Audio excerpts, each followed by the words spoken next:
In this video, I get to work on my dream car.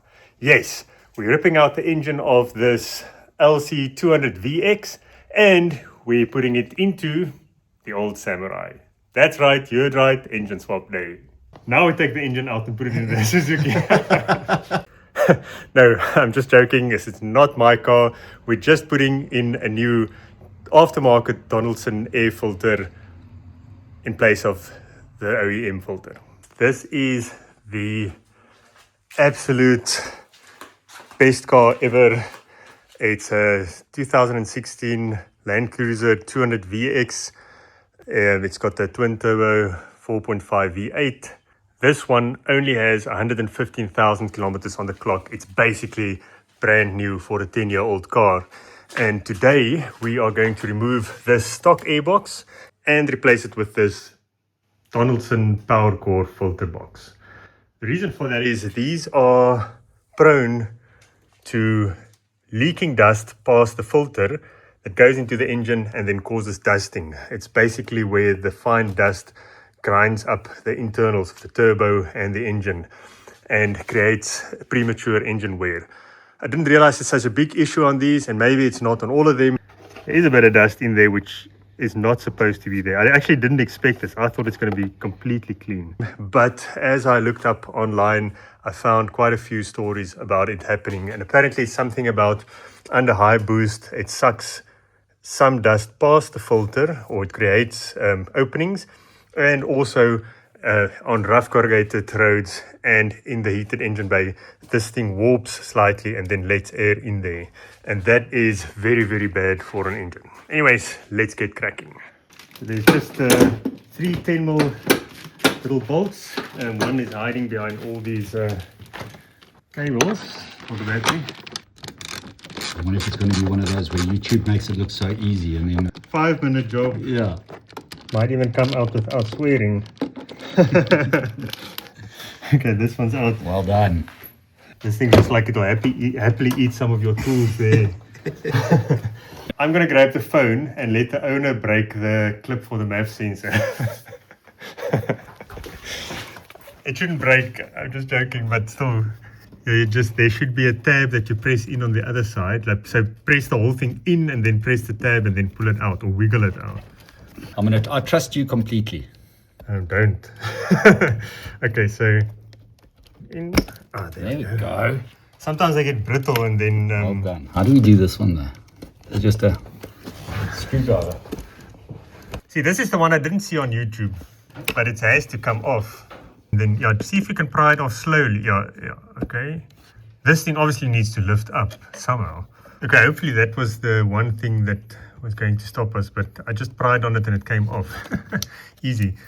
We're not going to use this anyways, but now it's still there. So now for that last bolt, and then we can lift it off.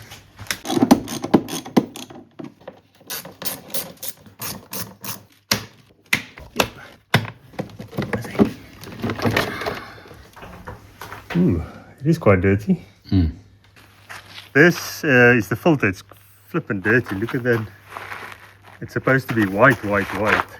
More like that side. But the critical thing is inside here, there shouldn't be any dust. Can you see it's that? a fine dust. Yeah, that shouldn't be there. That's getting into the engine. Well, it's not terribly dirty, but yeah, I mean, this should be squeaky clean.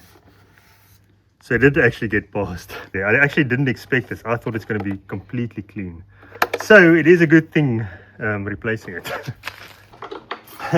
Just look the difference between someone who owns a 200 series Land Cruiser's toolbox versus someone who drives an old Suzuki.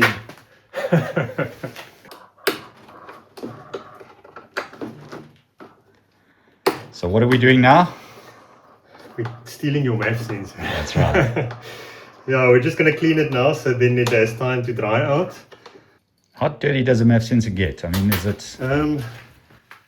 Can get pretty dirty, especially, I mean, it shouldn't because it's after the air filter, but those little things there are super sensitive, so they it's reading the oxygen for the car and all of that kind of thing. So they heat up depending on the airflow, and it measures the mass of the air, and then it sends it to the computer, who then measures the mass of the diesel that needs to match the mass of the air that goes past there.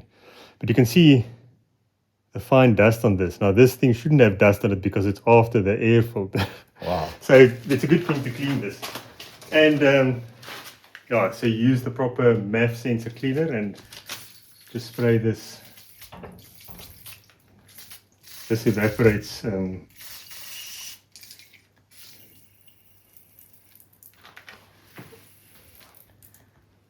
Okay, so It's got to dry out properly first, yeah, eh? so it'll evaporate very quickly, but we'll just leave this while we fit the box and then come back. Okay. It's like a drain plug. Oh, good call. I wondered what you were doing there and I actually forgot about closing the intake side. Good point. Nice. The battery cable is connected to the airbox there somehow. Shove it. I think it just presses in, but let's see if you can see what's it. Oh, it's just a little tab thingy that presses in. You need little hands, small little hands. To do, I just can't get a tool in there.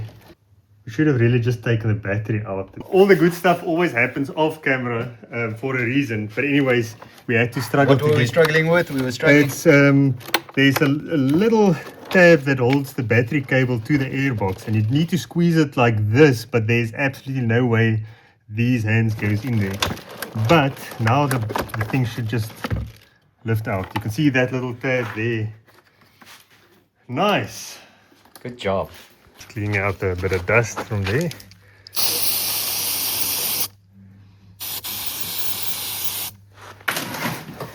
Recording. Yes, it's massive. It looks like a swimming pool thing device. Are we going to read the instructions? Nope. Okay. Peace. Okay, there's the bracket. Oh. Assume it goes like that. Yep. Okay, now to fit this thing the right way around. Did you watch the YouTube video?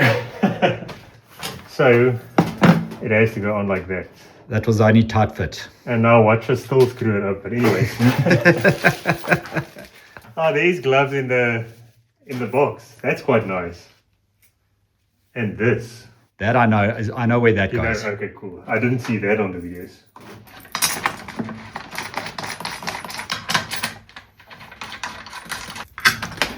It's nice having a supervisor while I work, because then I only do the job once. A rubber thing here, small, very small little rubber plug. You won't even see it on camera, I'm sure. Yeah. And that goes into that tiny little hole there. And I wonder why that is, because this is obviously the drain hole. This is the lowest point. So if there's water that goes into the filter, it can drain from there. But why plug it with a thing like this and not leave it open? Obviously not to suck air in. And also, why not make it drain with a screw? It's weird. Apparently this filter has 3 times the surface area than the normal one, because it goes through this way and it's quite wide. And it filters 99.99% of gunk, whereas the stock one only filters 99.87%. You want to pull it out? Let's see if we can pull it out. I just want to. Yeah. Sure, it can't be that hard. Wow. And it seals much better, they said. So I wonder where you can buy these filters. It should obviously be from the same people, but I mean, I wonder if Midas and those places would be able to order one. Cool, let's put the MAF sensor in. Okay. I think it comes with Allen keys now or something, hey? Oh yes, you're right. Huh. That's why it needs 2 people to watch the video.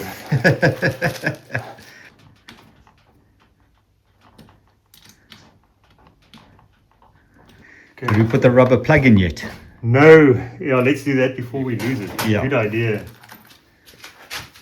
Now you're gonna have to zoom in to the maximum because it's tiny. So this is the plug. Wow, this is the weirdest. Now the question is, do we put that in afterwards? Because one guy I watched said he puts it in only once he's installed it. It makes it easier, and then other guys put it on now. No, let's do it after, I think. Okay, so we're ready to put it in. We cleaned out this whole area, so it's all the dust is gone. Now let's hope it goes in easily. Does it feel easier to reach, or is it still as hard? It's definitely easier. I can still only feel it or see it, but not both. It's nice if an aftermarket thing fits properly. I think we should have put the pipe in first.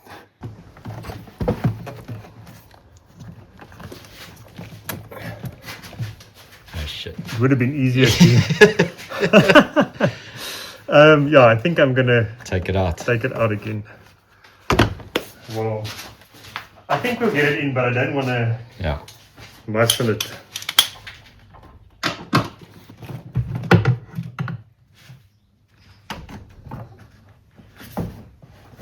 Now let's get this in at both ends.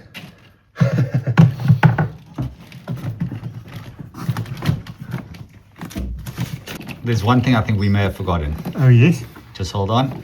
Okay, one thing that I also didn't see on the video, but luckily John did, is there's this little foam strip that goes around here that seals into the fender there, in the hole in the fender.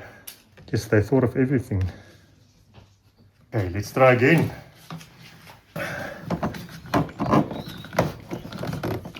What else have we forgotten?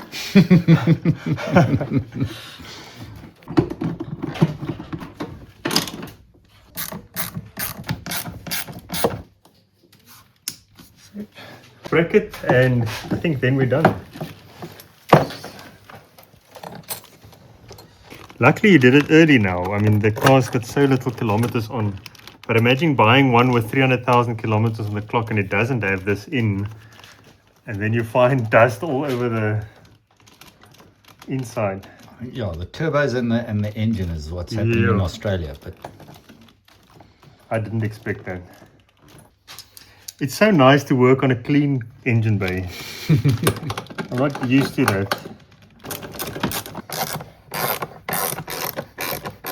So this is the coolest thing. It's I don't know what you call it, but it's basically a gauge or a thing that tells you when the air filter is restricted. And then when it reaches a certain point, I think this turns red, then you have to replace the filter element. And you reset it every time you replace it. Okay, so it's now all the way down there. How did you reset it? Just click it in and then it springs back to below 2.5 bar. And then as the airflow gets restricted, this will move up. And then I think it reaches a point where there's a red line in this window. There's one on each side. And then it's time to replace it and you reset it again and it springs back. Very cool. Nice, I think that's it. Good job. Now we take the engine out and put it in the Suzuki. Woo, it still runs. Great. Okay, now we take it for a spin.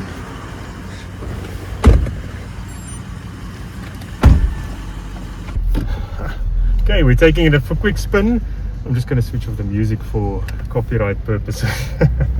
I've never driven one of these before, and this literally is my dream car. There's 3 cars that I would buy and keep forever.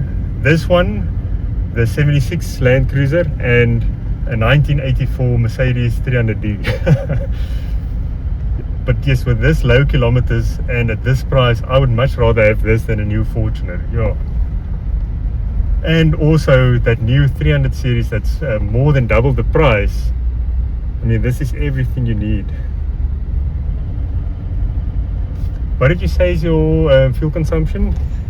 Oh, it's mixed at the moment. I haven't quite worked out what the final one is, but I've had a 15 litre per 100 and 11.7 litre per 100. So it's I haven't had it long enough yet to get a proper. Yeah, and I reckon it depends a lot on how you drive. Yes. Currently it says average, I think, 8 kilometers per litre, which is, that's not bad.